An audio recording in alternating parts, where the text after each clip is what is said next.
fa fanatanjahantena eny anivon'ny anjerimanontolo kosa izy teo anatin'ny fikambanana Solima taranja basketball ny resaka eto ka dia atao aorianany antsiranana sy mahajanga dia isindray ny faninanana eo amin'izay taranja basketball izay karakaraina eto Antananarivo mitondra fanazavana mahakasika an'ilay izay ny filohan'ny Solima Andriamatoa Jean-Pierre Randrenamboariny. Ny zavatra ray volana izay nitsanganany dia efa nidroso tamin'ny activité zahady ny Solima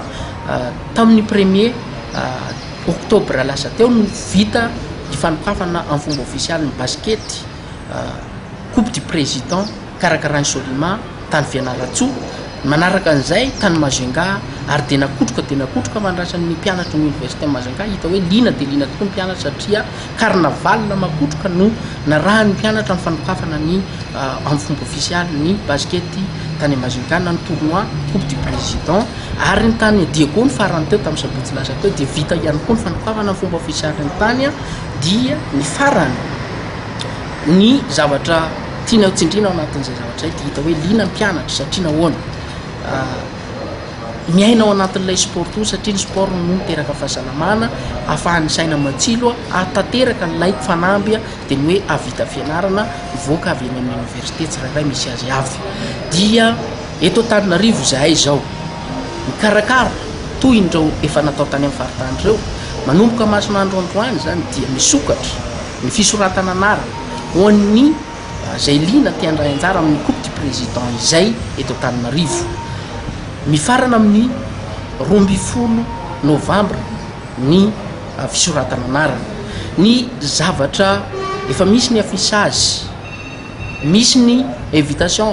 natao amin'ireo grandes écoles tsy diso anjara amin'izany ihany koa ny université privée ary ny fanjakana zany hoe fampiombonana firaisankina tanteraka entina hifanampiana ny fiainana dia fifanampiana lalandava no tsara indrindra dia izay indrindra antony anaovana zao activité sociale zao izay santatra ampavarana apahany amin'ny activité ataon'ny Solima eo anivon'ny Solima zany eo anivon'ny mpianatra akapobeany zany zay activité sportive izay fa misy ny coupe zany hoe lo zany ho an'ny lehilahy omby ho an'ny vehivavy ondry misy ny animation BDB tsy teny fotsiny afa-tsy ny concours de dingue ny concours 3 points ny meilleur joueur sy ny maro hafa zay tsy ho hitanao raha tsy amin'ny fotoana io mihitsy satria tena atao amin'ny fomba ifetitsika ilevitsika ilalaotsika ao anatin'io Solima io izay ny tena fotoatindresaka